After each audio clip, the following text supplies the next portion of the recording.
Boston, the capital of Massachusetts, a city that helped light the fuse of America as we know it. Today, it's an economic and academic powerhouse. Harvard, MIT, names everyone has heard of. And odds are, something you use every day was invented right here. But there's also more to this place. Something stubbornly down home. You hear it in the accent. Well, if you want to go to party, we can go party somewhere. Feel it in the way that people love their sports teams. Yeah, Drake May, we gay for the Patriots are back. Taste it in the food. This is a city that arguably changed the world, yet it has never forgotten where it came from.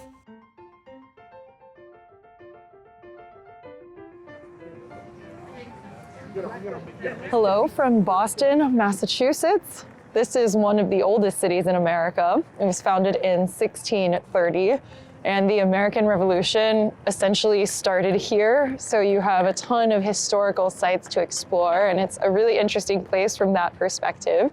At the same time, it is a modern and bustling city that is economically thriving. You have all sorts of industry here, and you can really see that now. We're in downtown Boston. There's a lot of high rises. So you get, kind of the modern skyscrapers contrasting with the historical architecture. I grew up about an hour away from here, but never got to explore it when I was younger. So we are back, and we're gonna be checking out a lot of historical sites, eats, and talking to a lot of people, and just trying to better understand the culture and the city. Right now, we are on the Freedom Trail, which is a 2.5-mile trail in the city that connects 16 sites of historical importance during the American Revolution. It's one of the top touristic things to do, and it's a really great way to learn a lot about Boston history and early American history in general. And you'll see this brick path throughout the city, and you just follow it, and that's the marker of the trail.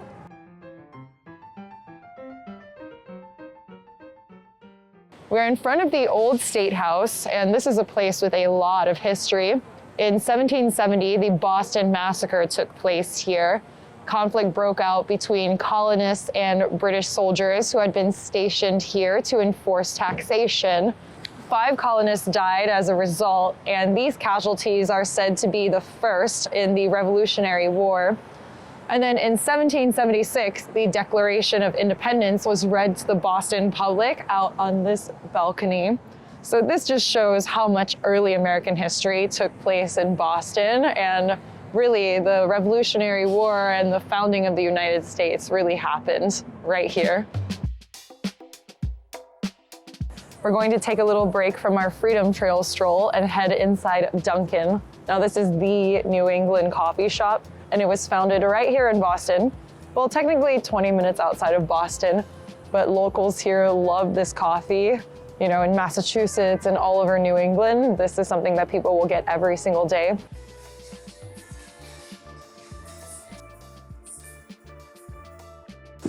So do a lot of people order iced coffee in the winter? Surprisingly, yeah. Surprisingly. A lot of people order the hot chocolate. So call me insane, but I ordered an iced coffee despite it being 39 degrees outside. It's really break out, as they say in these parts. And that's a normal thing in New England. Like, people here love their iced coffee, and they get it no matter how cold out it is. It's a mark of a true New Englander. And it actually is really delicious. I have memories of Dunkin being a little watery, but this one is well brewed. It's pretty delicious. And to understand how iconic Dunkin is, here's how I would think about it. Like what Tim Hortons is to Canada, Dunkin is like to New England. Like, people here love it, for real. I guess it's part of our identity.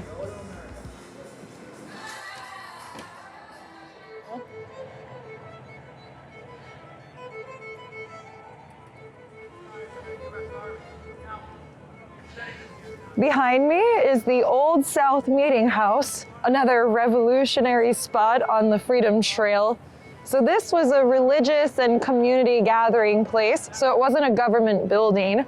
And colonists used to gather here to express their discontent about the British and hold protests. Most famously, it's known for hosting gatherings that eventually led to the Tea Party. And it's said that the American philosophy of freedom of speech and freedom of assembly largely began here.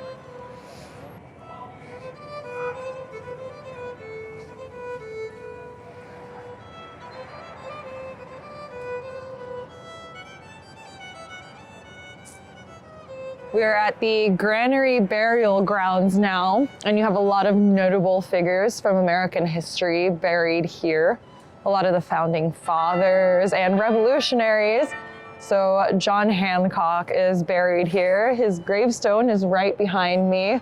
And Paul Revere was buried here, Samuel Adams, the people who died in the Boston Massacre, and Benjamin Franklin's parents' gravestone is over there. And I think this is just such an interesting example of how, American history is really embedded into modern Boston life. There's a major street over there and apartment buildings. Like imagine, you're just a regular person living in an apartment building in Boston, overlooking all these famous gravestones. It's really interesting.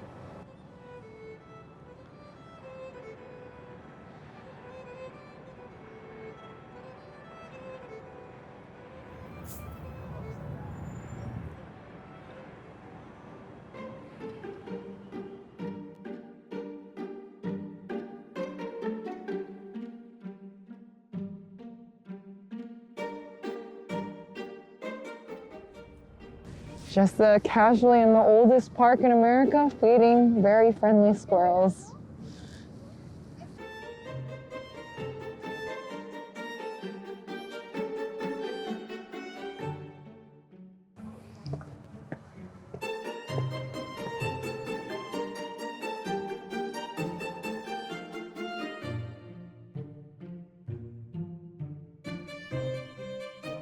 This is Beacon Hill. It's a really beautiful historic neighborhood, and we came here to check out the architecture. A lot of these houses were built in the 1800s, and you can see they're in this very grand Federalist style.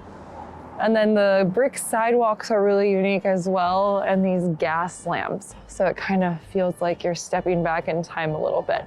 It's definitely charming, historic Boston. And it may come as no surprise that this is one of the most expensive neighborhoods in Boston, so this real estate is incredibly valuable.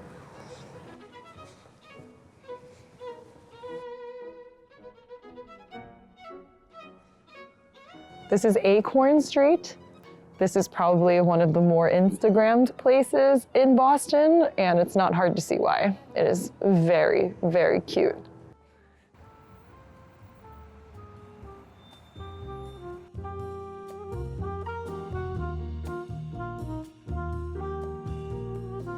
Are you born and raised in Boston? Raised in Boston, yeah. What's your favorite part about it? The people, the city. I just, no place I'd rather be is Boston. I love being a Bostonian. Are you Irish or Italian? Both. Both, okay, that's very Boston. Which are your favorite sports teams? The Patriots and the Red Sox. Nice. Yeah. Bruins will be last. How about the Celtics? I love the Celtics too. So do you have a Boston accent? I do. All What right. do you want to say? I parked my car in the Harvard yard. That's the Park classic. the car. Park the car. Park the car. That's all it is. Does it get stronger if you drink more? Oh, yeah. Or if you want to go to party, we can go party somewhere. Hell yeah. Yeah. And what are the most accurate stereotypes about Boston? They're tough at first. And then once you gain their trust and they let you in. So, well, thank you so much for talking to us. Do you have any final thoughts or anything you want to say about your city? Boston strong. Yeah, Boston strong, baby. I don't like what other cities are copy it either, because Boston strong started in Boston. You know what I mean? You can't say Montana strong or anything like that. Like, it's Boston strong.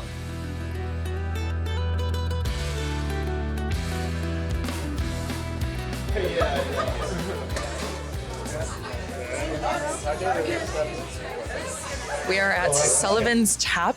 It is a proper Irish dive bar right next to TD Garden. That's where you have your Bruins hockey games, your Celtics games. And this has the claim to fame of being the oldest sports bar in Boston. It is 93 years old, and I really like it. It's really a proper dive, and it feels like as Boston as you can get. I'm not drinking currently. I have my soda water with bitters and lime, a little cute mocktail situation, but I think the go-to move in here would be like Jameson whiskey and, just draft beers. My name's Dave. Dave, nice to meet you. I'm Dottie. Nice to meet you.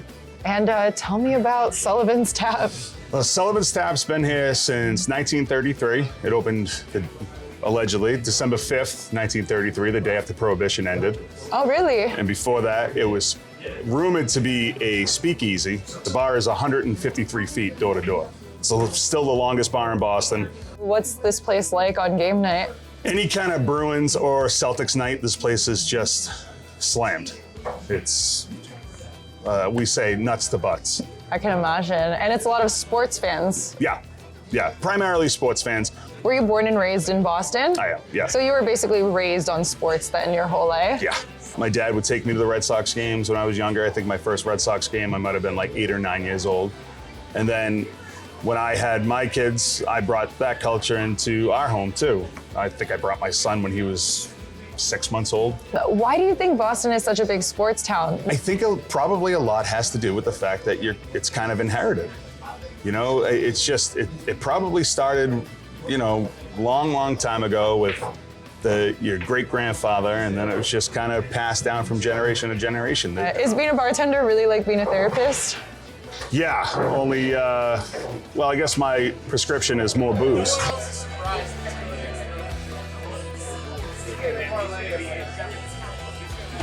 The game is about to start. The Celtics are playing tonight, and a bunch of people just came in. The Jameson shots are flowing, and Sullivan's Tap is alive.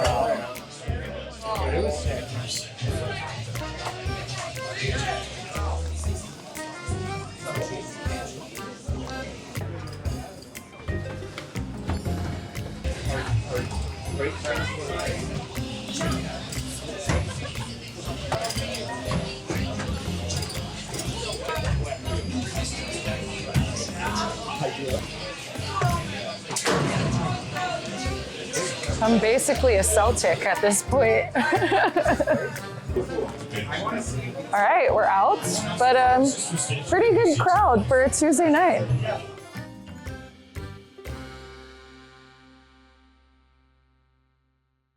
We're going to take a quick pause from today's video to say hello from Punta Arenas, Chile, all the way down here. This is a sneak preview of our next video, so stay tuned for that. I'm currently sitting here editing the vlog that you're watching and also working on my website, which after our YouTube channel is the most important part of our business. We use WPX hosting to manage our site, and they are super fast, secure, and stress-free. They're so easy to use that I can work on my travel blog from anywhere, even here at the end of the world. If you have a single website, whether that's for a portfolio, a travel blog, or a small business, you too deserve hosting that treats your site like it cares. With WPX's starter plan, you get professional hosting with enterprise level features for just $17.99 a month. You'll never have to worry about loading speeds again or website security. And their support team responds in under 30 seconds every single time to help fix, guide, or set things up for you, all for free. It's your only website, so make it the best possible version of itself for you and your audience. Get 50% off WPX's starter plan using my code DOTSONAMAP.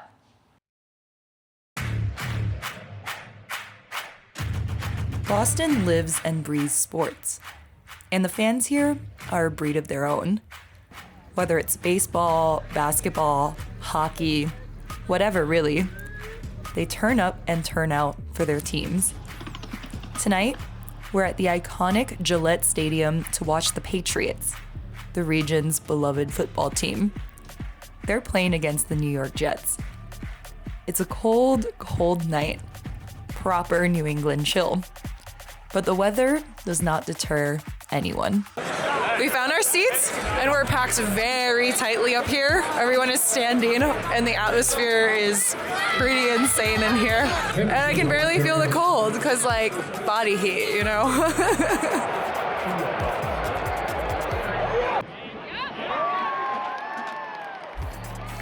It's Lensa's first American football game. What do you think about American football versus Brazilian, or I guess just soccer football? I think US stole the name football from us, and I'm resentful about it.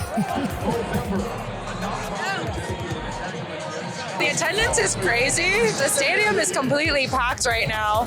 And you can really see, even compared to the other sports games we've attended, how engaged the people are. Like, they're watching every move of the game, they're cheering, and you can really feel that in the atmosphere. Like, I'm feeling like up right now, you know?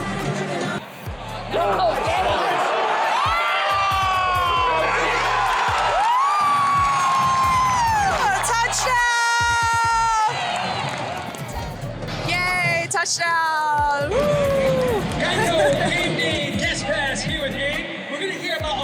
What is your name? Clarice. Where are you from? I'm from Grafton, Massachusetts. Nice. And how often do you come to Patriots games? My sister is a season ticket holder, so I come whenever she invites me. So I'm from Rhode Island, but I moved away like 10 years ago. So I was here during the golden age of Brady. Oh, yes. What was it like when he left? It was sad. It was sad. I think everyone was worried of what was going to happen. But I think with Drake May, we're fantastic. We're all so happy and thrilled. Yeah. And why do you think people in New England like football so much? Like, it's a really big part of the culture here. Like, people are obviously so into it. I mean, it's just a great fall sport. It's a great outdoor sport. We have an outdoor stadium. We have a great fan base. I think it's for all Boston sports. Yes. Well, thank you so much. Do you have anything else that you'd like to say about? Go Pats! Go Pats!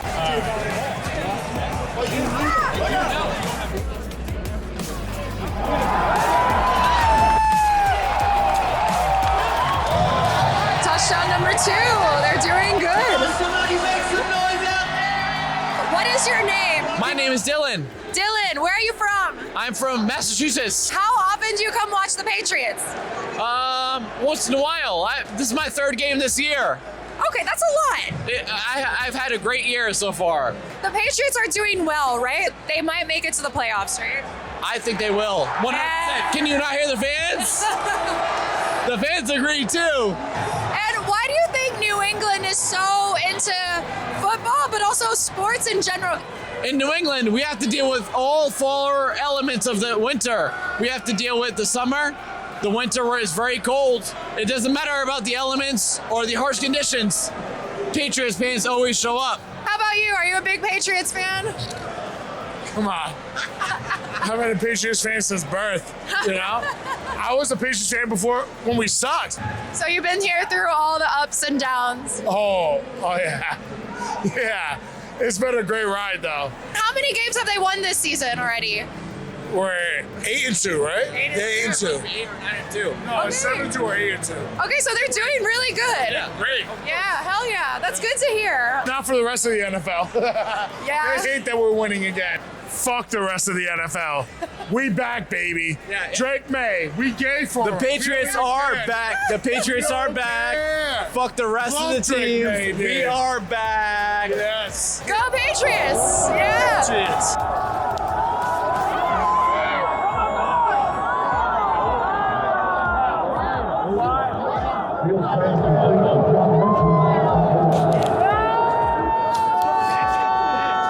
We're almost at the end of the 3rd quarter.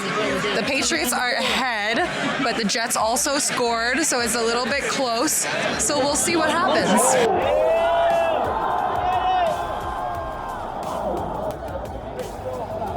This is reminding me, my dad was so into the Patriots when I was growing up. Every game he would be like glued to the screen very intensely, like, "Rah!" like screaming. But yeah, been around this for all my life, basically. So it's fun to return and, you know, experience it as an adult.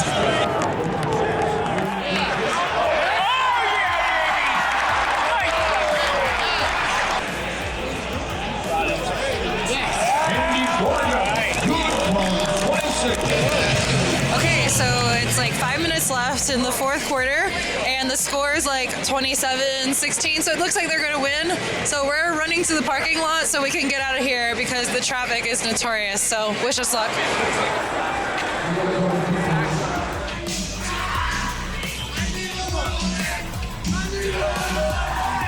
Yay! Woo!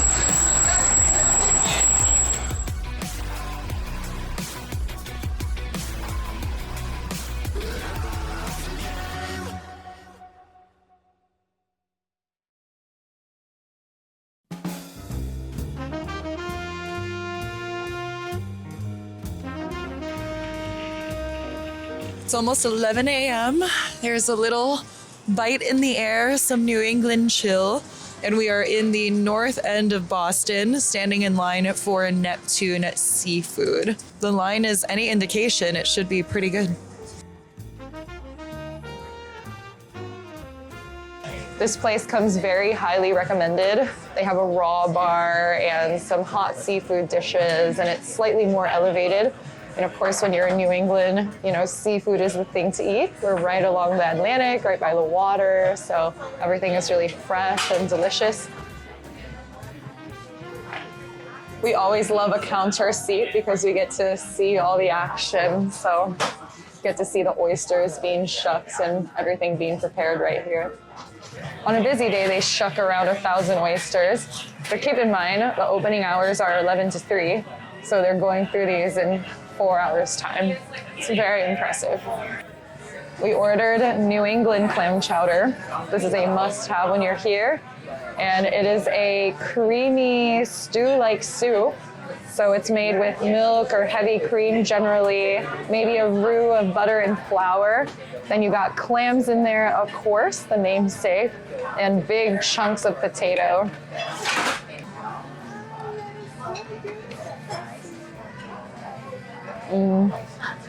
So good, so creamy. It's really perfect for a cold day. Look at that juicy piece of clam.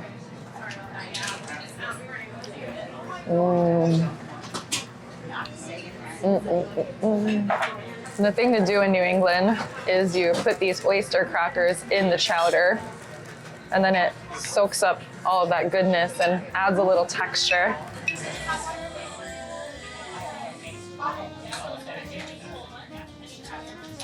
We got our oysters, and we ordered a variety, all from Massachusetts, as well as some Wellfleet clams and this very beautiful crab claw. Start with this juicy guy. And in Boston, it would be pronounced an oyster, not an oyster. Anyway, bon appetit.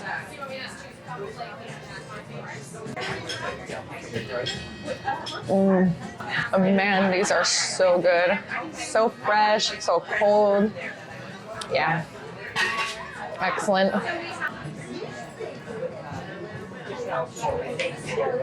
Oh yeah. We had to get a lobster roll, and this is like the ultimate decadent order. Very New England as well. Just big old chunks of lobster on a roll. And everywhere does it a little differently. You have cold variations where the lobster is mixed with mayonnaise. This is served warm, and it looks like, you know, they kind of let the lobster shine on its own a little bit more. Come to mama. This one is absolutely loaded. It's crazy.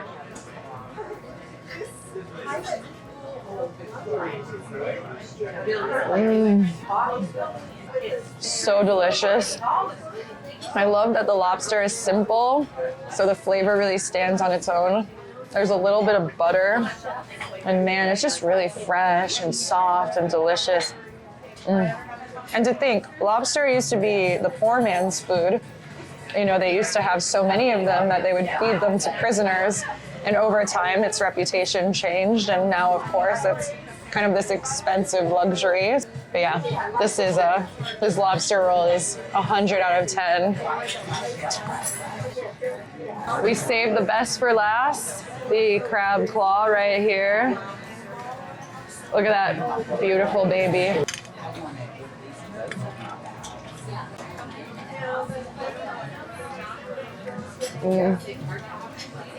So delicious and fresh, as expected. A strong way to end a really good meal.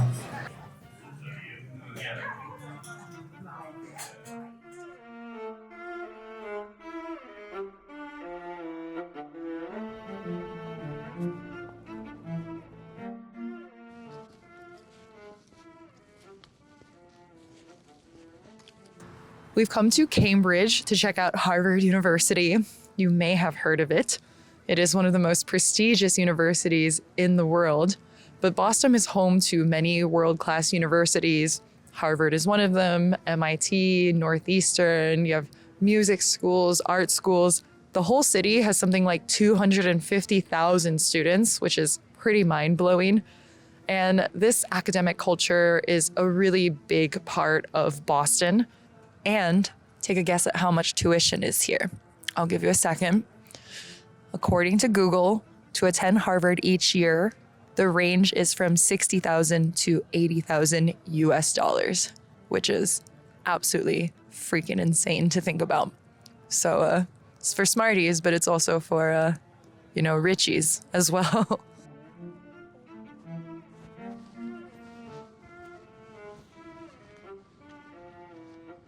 Boston is a place where you have a lot of interesting contrasts, I guess like any other city, but you have the really down-home Boston, the sports-loving, beer-drinking, Boston accent-having Boston, and then you contrast it with this, which is very academic, intellectual.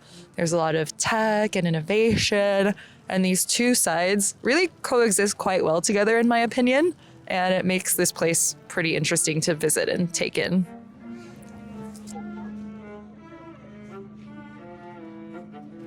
Being here is really making me miss my college days. And actually, in the past few months, we've been around a lot of universities and I've been feeling a little bit jealous of college students. Because think about the life, you literally just learn as your day-to-day. That is your biggest responsibility. A lot of the time, you're somewhere like this, surrounded by beautiful buildings and a lot of history. You don't know what a retirement account is yet. You're partying a lot. It is just like the life. I miss pulling all-nighters at the library so much. So if you are a college student and you are in the thick of it right now, remember to appreciate it because these are literally the best years of your life. And I don't think I appreciated my college experience enough when I was in it.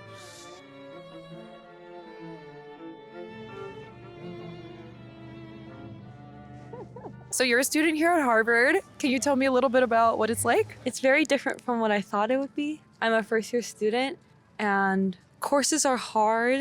I just came out of the last lecture of one of my favorite courses here, which is called Happiness. There are so many valuable lessons about how to view life, how to view yourself.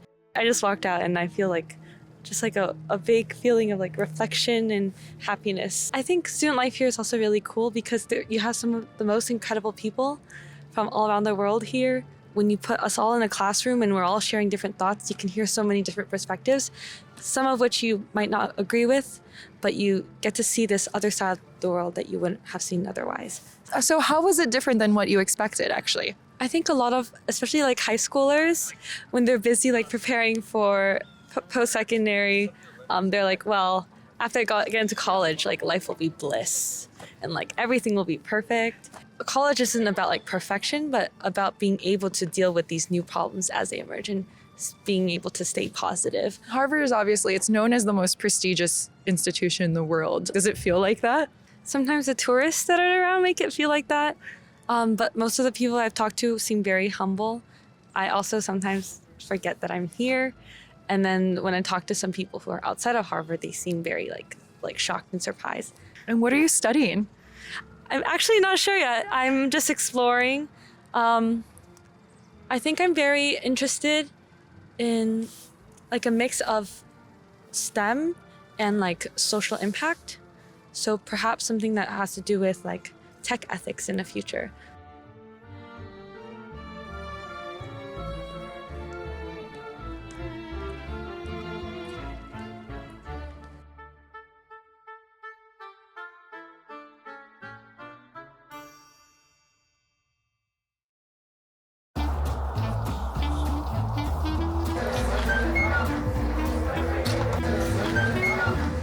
Did you know the diner was invented in New England? Not Boston specifically, in Providence actually, but close enough. This one is in Watertown. It's called Deluxe Town Diner. It's been here since 1947, and to me, this place is perfect. The first diners were actually horse wagons. And then in the early 1900s, diners like these, the rail car style, became very popular in New England. And there's a very famous company located in Worcester, Massachusetts, which is probably 30 minutes from Boston. And they started manufacturing this specific style. And this one was actually built by that company in Worcester. Diners like this are common in this region because New England has a long history of manufacturing and kind of factory work. So places like this sprouted up to feed the workers specifically, you know, affordable, hearty food that you see them cooking here right now. Pancakes on the griddle, potatoes, sausage, bacon, eggs, sandwiches, you know, all the things to fuel you through a tough work day.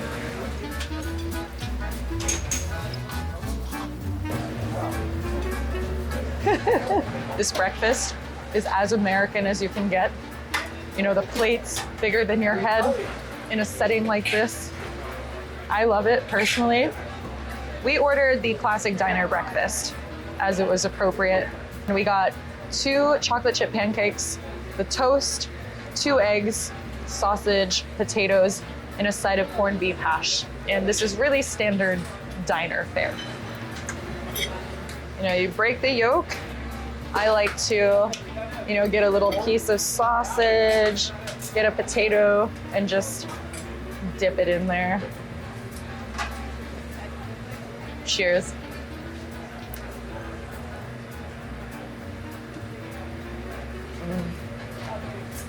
Absolutely delicious. Let's try this pancake. Got this stack of chocolate chips. See how beautiful that is? I'm going through a bit of a pancake phase right now. Almost forgot the most important part. Gotta get that syrup all up on there.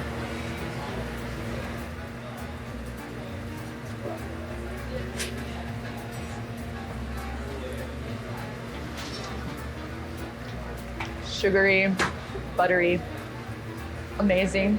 It's like the perfect greasy spoon. And for me, places like this and food like this is like really the American dream. Like this is true Americana right here.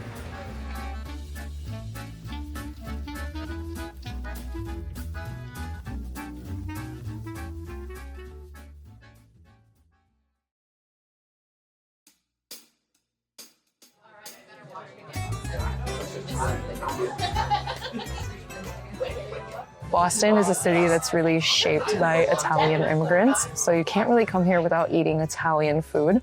We've come to a restaurant called Tony and Elaine's, and I love the vibe here. It's very old school. You got the boots and the red checkered tablecloths, and they specialize in very hearty, comforting, you know, red sauce Italian American food. We got our appetizer, the arancini. They're kind of like these fried risotto balls, and these come in red sauce.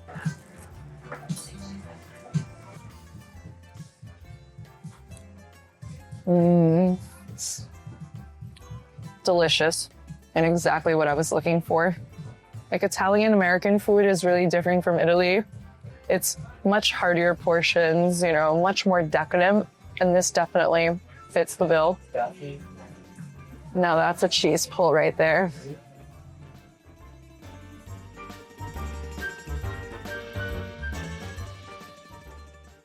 Now for the entree, we got a chicken parm, which is really an Italian-American classic.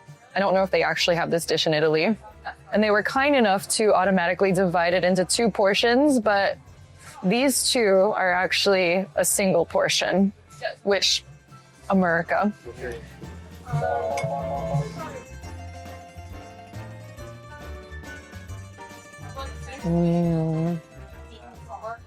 So good.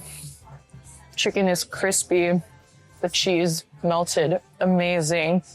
The vodka sauce is a little bit sweet and creamy. And the pasta is cooked perfectly. Al dente. It's delicious. Okay, I'm gonna say something controversial, but I feel like Italian American food hits harder than food in Italy. Like, yeah, I know the food in Italy is more refined, whatever. But it's hard to beat this, you know? So in the 60s, 70s, 80s, you said a lot of Italians came to Boston. And then there were also the Italians that came in like the 1800s too. So I think there's been a long history of Italian immigration for a long time to Boston. Yeah, like my grandfather came over the late 1800s and he was a boxer. And what part of Italy are you from? Abruzzo. Abruzzo is east side of Rome, on the Adriatic side. So are a lot of the Italians here from around Abruzzo or Sicily? Or? Calor, all the Italians are from Sicily, Calabria, and Naples, Puglia. Nobody from North, because like North Italy is a rich country, so people they don't need. And this restaurant, it's you and your sons, you said? My son owns it, but this one is the one for me. So one day he said to me, if you are looking for a restaurant that we can go to every day and eat, how is it got to be? I told him the restaurant I'll be looking for, which nobody's going, like a house-style food. When you make everything fresh every morning. So everything's made from scratch then? You make all the pastas, you make all the sauces. Did you make these too, the cannolis? Yeah, salute. Salute, cheers. I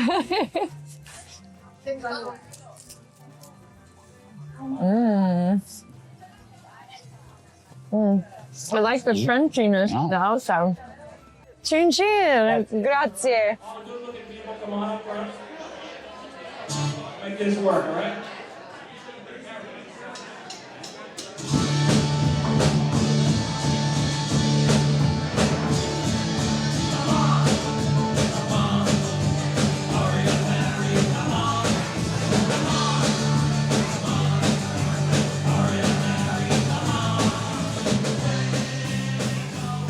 We are currently at the Black Rose, which is one of the more famous Irish pubs in the city, located in downtown Boston. But there are pubs like this absolutely everywhere. It's pretty characteristic of Boston and is a big part of the city's nightlife. You know, you come here, have a Guinness, have some greasy food, and hang out with your friends. You know, it's a pretty popular Boston pastime. And a cool thing about the pub culture here is that a lot of these places will have live Irish music every single night, where, you know, you have the fiddle and, you know, kind of these traditional bands and also more modern Celtic music. So it's a really fun thing to experience that's really different from other cities in the US.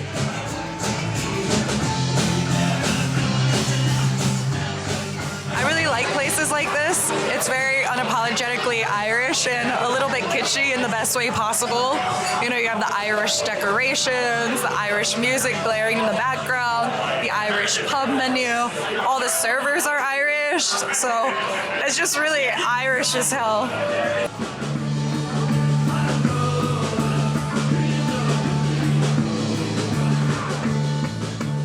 So, come to Boston. Learn about the people who shaped this place. Experience down-home Boston charm, alongside a contemporary metropolis shaped by industry and academia. All of it against a backdrop of early American history. If you're interested in more videos like this, travel stories that go deeper, don't forget to subscribe to our channel.